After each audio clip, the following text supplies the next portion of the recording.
Hi everyone, welcome back to USCIS Analysis. This is the update for January 22nd, 2023 regarding the processing times for the I-129F petition for alien fiancé by USCIS. First, let me give my usual disclaimer. I'm not affiliated with the USCIS and I'm not an immigration lawyer. I'm an engineer and I created a bot that extracts data from the USCIS website because I wanted to better understand the situation regarding my own application.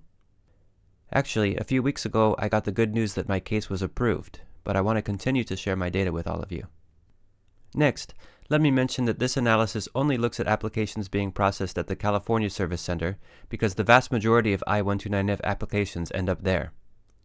Also, in this video, I mainly refer to cases by the date that they are received by USCIS.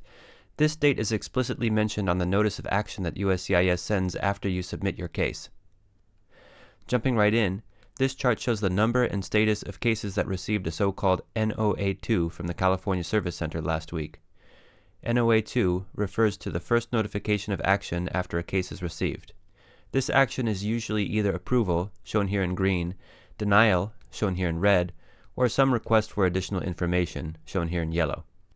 From this chart we can see that the California Service Center is currently processing cases that were received around late October 2021 to early November 2021, as well as some older cases.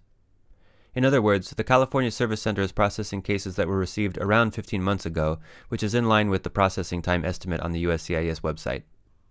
This chart shows the statuses of almost all of the I-129F cases that were received by the California Service Center over the last 20 months or so. Here, blue indicates the number of cases that are waiting for NOA2 from USCIS. In total, there are more than 50,000 cases still waiting for some notification from USCIS. It's interesting to see that there's been a big decline in the number of applications recently.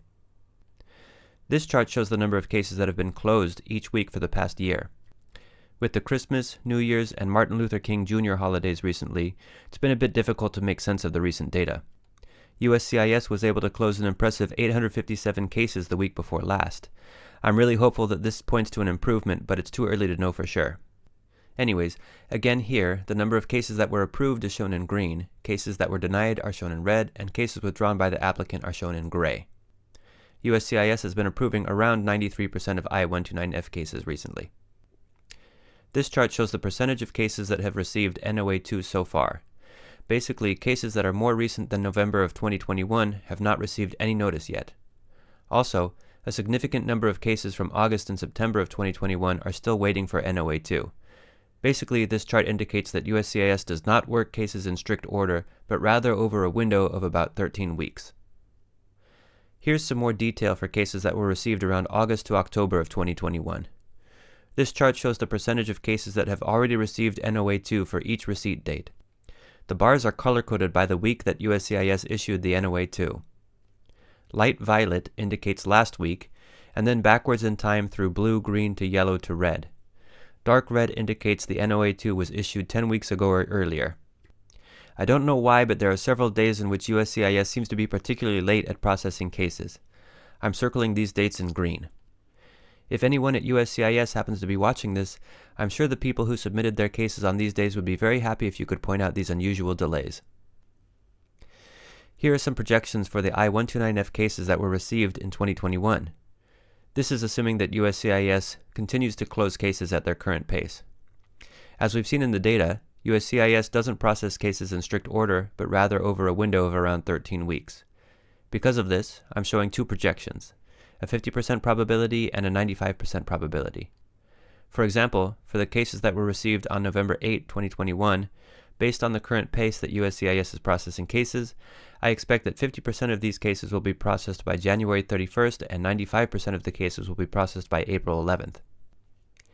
Here are some projections for the I-129F applications that were received in early 2022.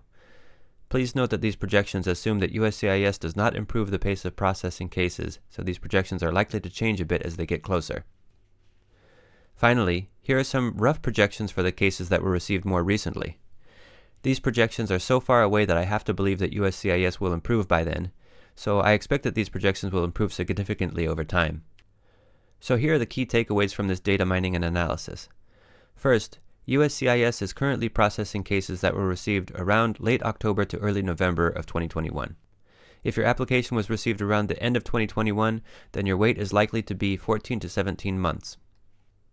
Second, the backlog of I-129F applications is currently more than 55,000 cases. In 2022, USCIS received around 800 new cases per week, but is currently only closing around 600 cases per week.